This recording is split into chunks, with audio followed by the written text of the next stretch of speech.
বাংলাদেশের মুসলিম ফ্রেন্ড অনেক সুন্দর।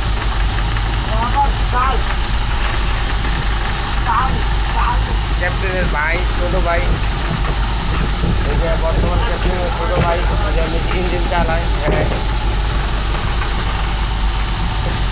ভাগ করে এই যে খোলা, এই খোলার জায়গাটা অনেক সুন্দর। যারা যারা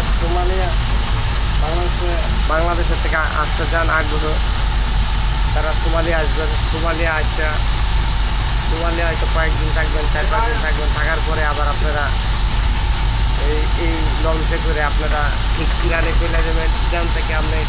ইরানের থেকে আবার হিমঘরে নিয়ে যাবেন। হিমঘরে থেকে আবার তুর্কি থেকে ডাইরেক্ট আমরা গ্রিস বা ইউরোপে যে কোনো দেশে যান, আমরা পৌঁছে দেব। যদি যারা আসতে চান তাহলে সিলেটের জামালের সাথে যোগাযোগ করুন। ওনার নাম্বার আমি পরবর্তীতে স্টেপে দিয়ে দেবো, ওনার সাথে যোগাযোগ করেন। সবাই তো ভাই সমান না, সব দালালও সমান না। পরে দিয়ে আসলে অবশ্যই ভালো হবে। আমিও যাইতেছি, আমার অনেক ভালো লাগছে। খানা দানার দিকে কোনো দিক দিয়ে সমস্যা নাই, ইনশাল্লাহ।